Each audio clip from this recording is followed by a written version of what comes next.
Duduk senang, berjalan senang, di mana-mana hatiku senang. Sejak Yesus tolong saya, hatiku selalu senang. Shalom adik-adik, selamat hari Minggu. Kita bersyukur karena pada pagi hari ini kita masih diberikan kesempatan untuk beribadah kepada Tuhan. Meskipun ibadah kita masih melalui ibadah virtual, namun itu tidak menjadi penghalang bagi kita untuk tetap beribadah, memuji dan memuliakan nama Tuhan. Mari kita bangkit berdiri. Kita mulai ibadah ini. Tuhan bersama kita dan pasti menolong kita. Salam dari Tuhan Yesus, Dia senang kita ada di sini. Amin. Mari kita menyanyikan lagu dari Terbit Matahari.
Nah, adik-adik, pernah tidak kalian berjanji kepada orang tua kalian? Pernah? Kalau pernah, apa yang adik-adik janjikan kepada orang tuanya?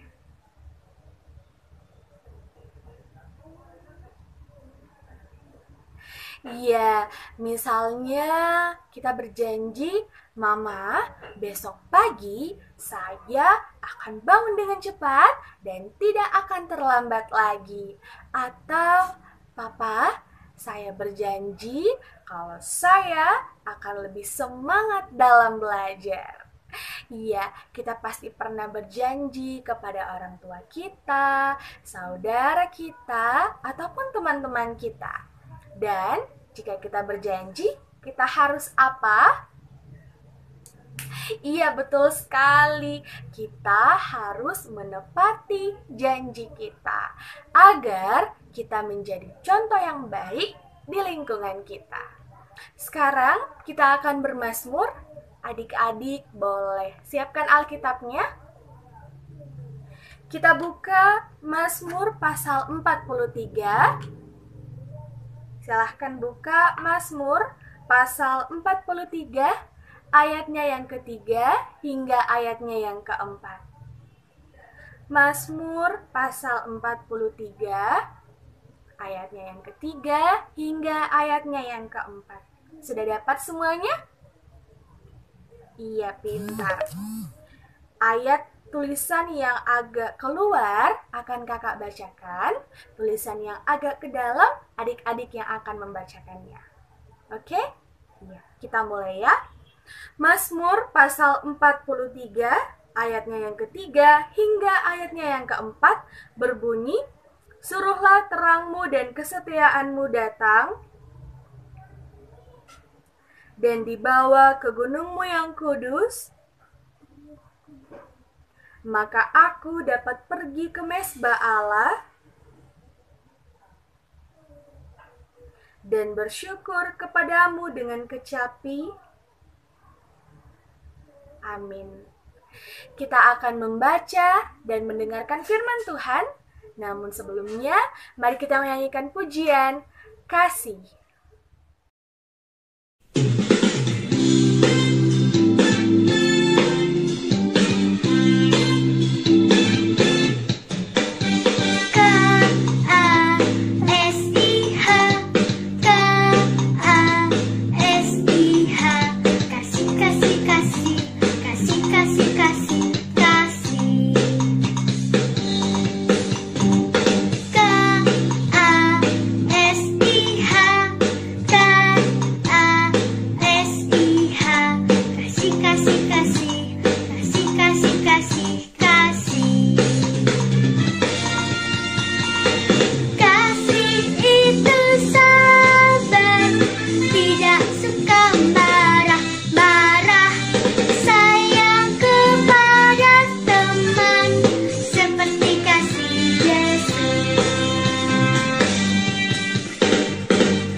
Dan mendengarkan cerita firman Tuhan.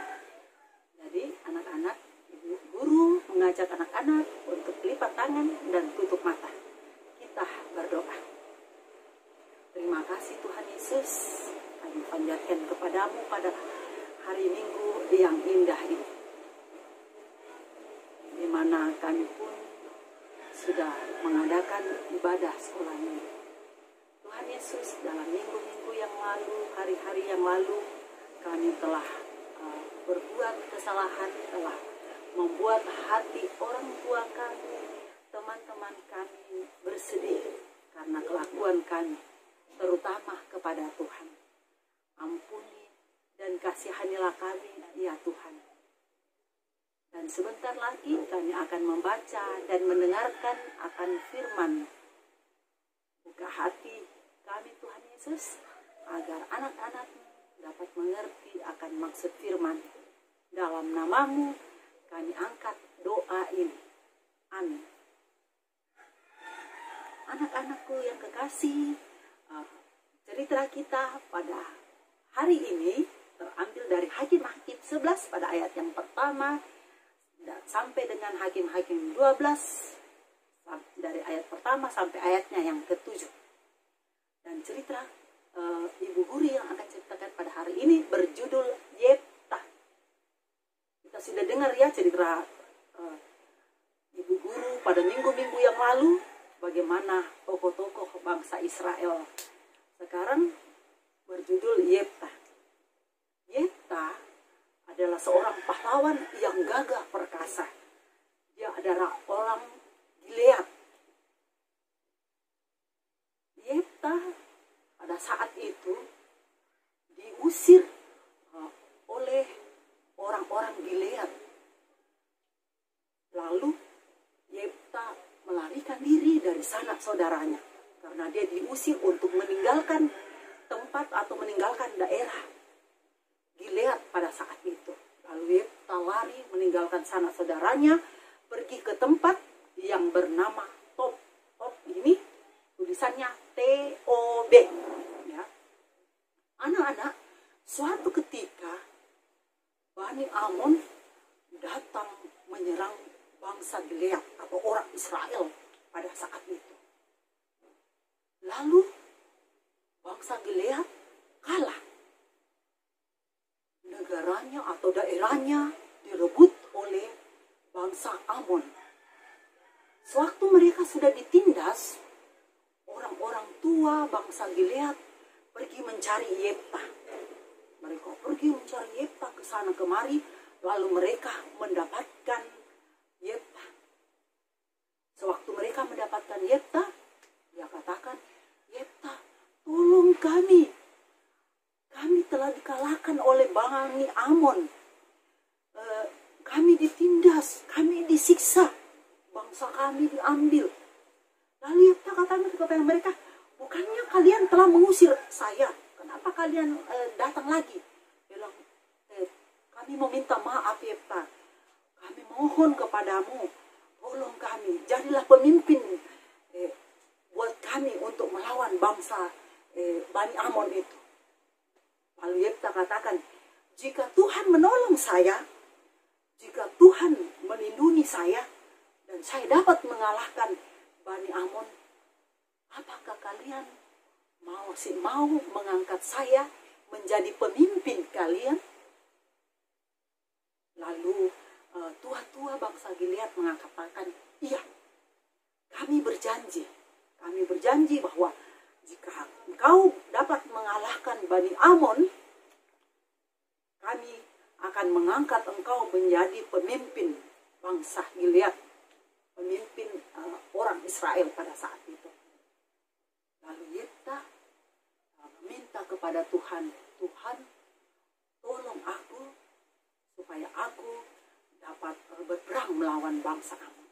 Tetapi sebelum itu, Yefta pergi menghadap raja Bani Amon. Dia katakan kepada raja, hei, kenapa engkau menindas bangsa Gilead? Lalu Raja Amon mengatakan, ya dengan gagahnya Raja Amon mengatakan bahwa bangsa Gilead sudah mengambil tanah kami.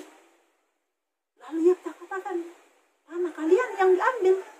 Tetapi anak-anak Yefta sudah tahu bahwa memang Tuhan menyuruh Yefta untuk melawan Bani Amon ini. Itu semua sudah rencana Tuhan, bahwa beginilah jalannya supaya Yefta harus menang untuk melawan Bani Amon.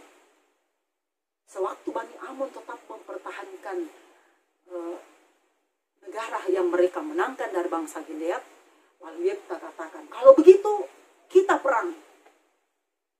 Lalu Yefta pulang, lalu dia berdoa kepada Tuhan, dia meminta kepada Tuhan, lalu dia bernasar kepada Tuhan, dia berjanji kepada Tuhan. Dia katakan begini, ya Tuhan, jika aku bisa memenangkan bangsa Gilead dan mengalahkan bangsa atau Bani Amon untuk mundur, siapa orang yang keluar pertama dari rumahku akan aku serahkan kepadamu untuk untuk melayani engkau di bait suci. Lalu Tuhan katakan, baiklah kalau begitu, saya akan menyertai engkau untuk melawan Bani Amon. Lalu pergilah Yefta bersama dengan orang-orang Gilead untuk melawan Bani Amon.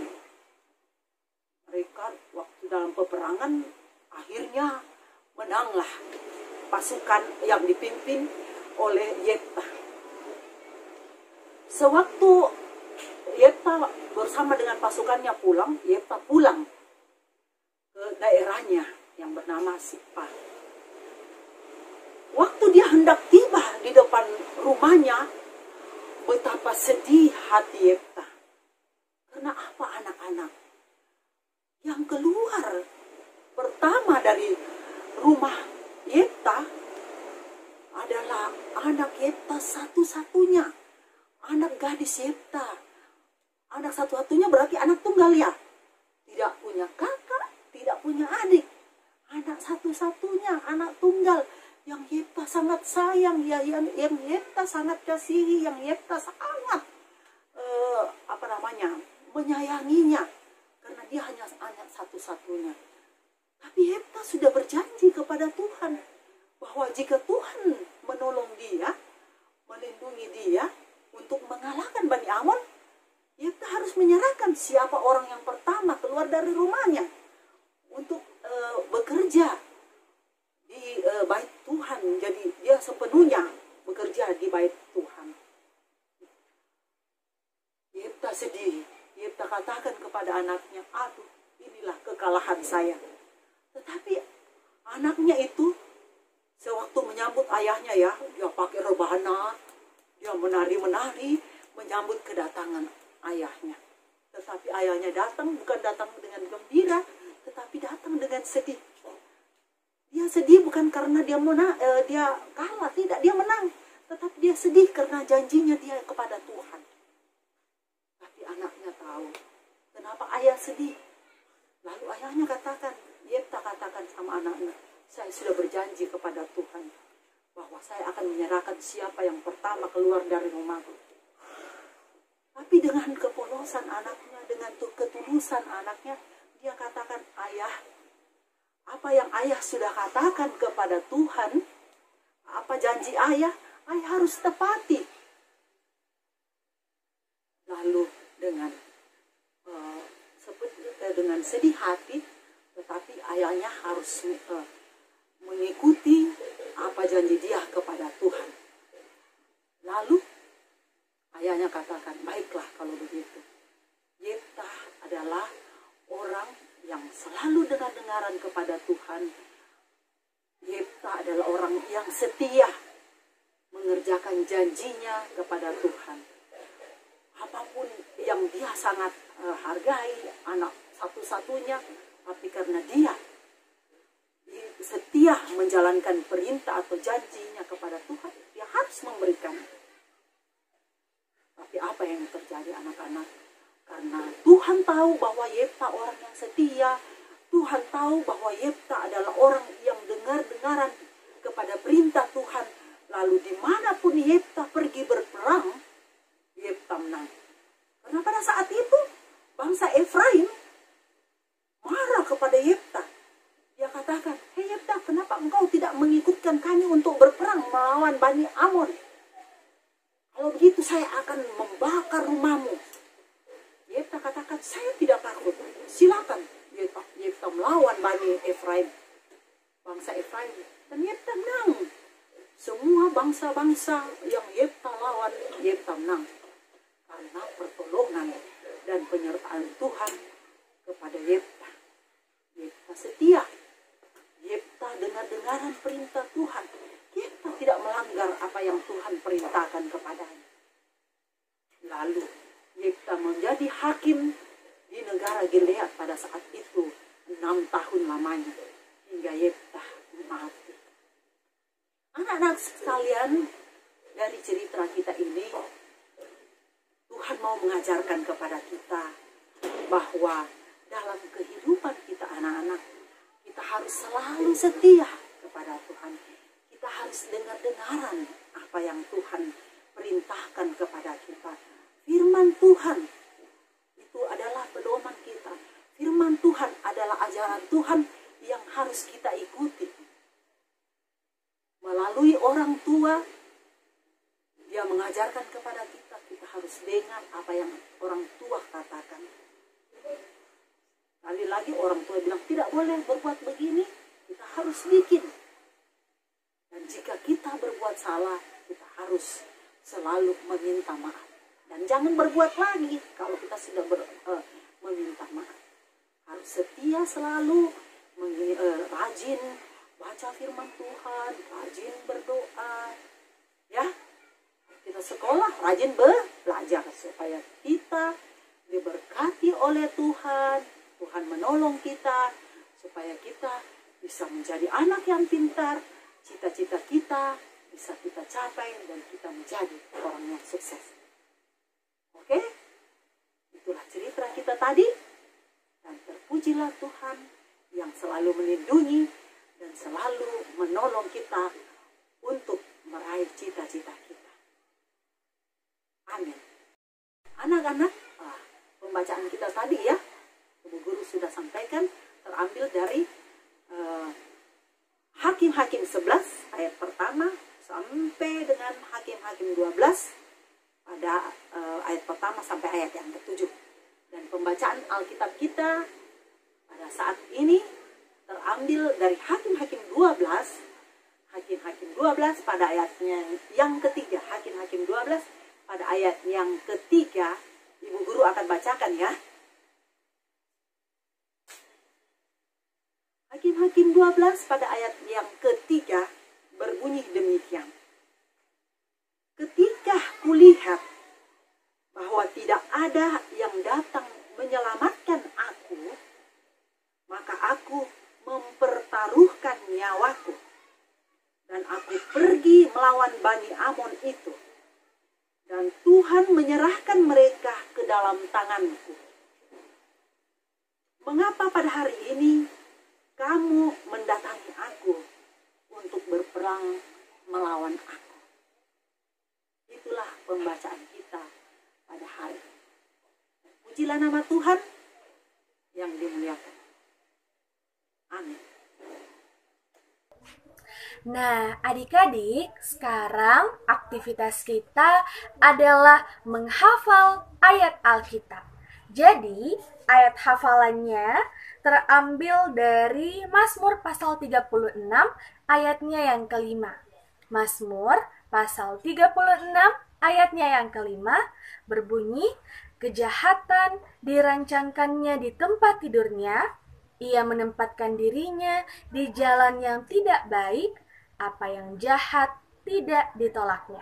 Sekali lagi ya, kejahatan dirancangkannya di tempat tidurnya, ia menempatkan dirinya di jalan yang tidak baik, apa yang jahat tidak ditolaknya. Amin. Ya, jadi adik-adik silahkan menghafal Mazmur pasal 36 ayatnya yang kelima. Ketika adik-adik sudah menghafal, boleh di video dan dikirim ke grup. Oke? Iya, pintar. Sekarang kita akan berdoa seperti yang diajarkan Tuhan Yesus kepada kita. Kita mulai ya. Bapa kami yang ada di sorga, dikuduskanlah namamu, datanglah kerajaanmu, jadilah kehendakmu di bumi seperti di sorga. Berikanlah kami pada hari ini makanan kami yang secukupnya, dan ampunilah kami akan kesalahan kami, seperti kami juga mengampuni orang yang bersalah kepada kami. Dan janganlah membawa kami ke dalam pencobaan, tetapi lepaskanlah kami daripada yang jahat, karena Engkaulah yang mempunyai kerajaan, dan kuasa, dan kemuliaan, sampai selama-lamanya. Amin. Sekarang kita akan memberi persembahan kita. Kembali kita diingatkan dalam firman Tuhan yang terambil dari Mazmur pasal 43 ayatnya yang keempat. Maka aku dapat pergi ke mesbah Allah, menghadap Allah yang adalah sukacitaku dan kegembiraanku, dan bersyukur kepadamu dengan kecapi, ya Allah, ya Allahku. Amin.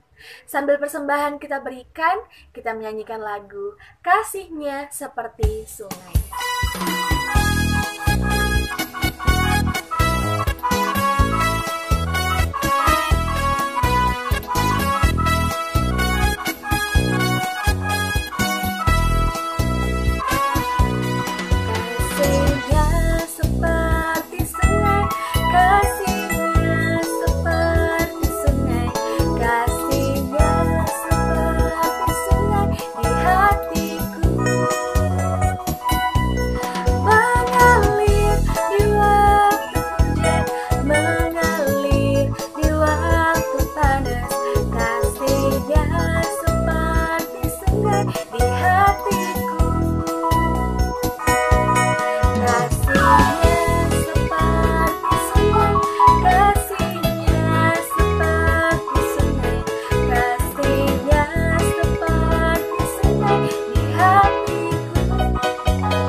Adik-adik, sekarang kita akan masuk dalam doa syafaat.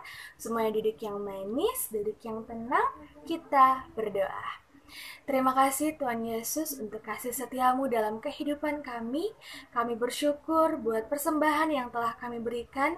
Biarlah persembahan ini dapat dipergunakan dengan baik seturut dengan kehendak-Mu. Tuhan, kami berdoa buat adik-adik kami yang sedang dalam kelemahan tubuh. Tuhan Yesus memberkati mereka, biarlah melalui makanan, minuman, dan obat-obatan yang mereka konsumsi, mereka dapat memperoleh kesembuhan yang hanya ada daripada-Mu. Dan mereka dapat beraktivitas kembali dengan penuh sukacita. Ya Tuhan, kami berdoa buat orang tua kami, buat mama dan papa yang senantiasa menjaga, merawat dan mendidik kami. Tuhan Yesus memberikan mereka kesehatan, kekuatan dan kesabaran dalam setiap aktivitas pelayanan dan pekerjaannya.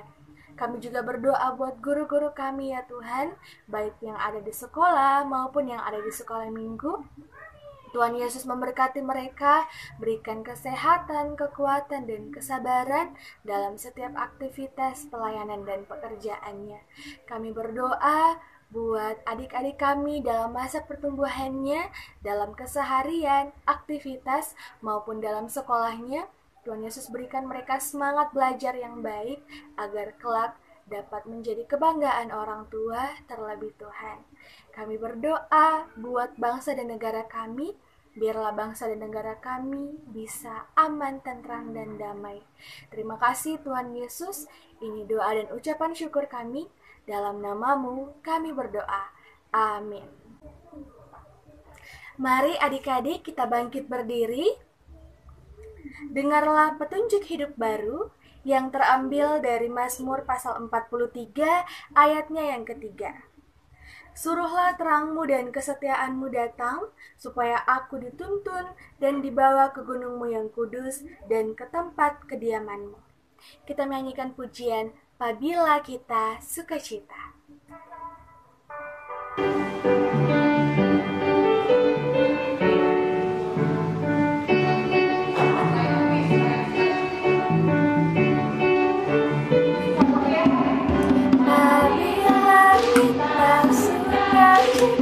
Tuhanlah sumbernya, besar kasih-Nya bagi kita, nyanyi haleluya.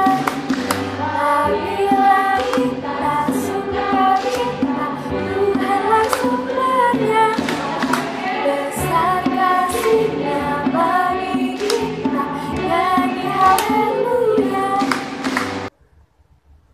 Baik adik-adik, mari kita terima berkat Tuhan.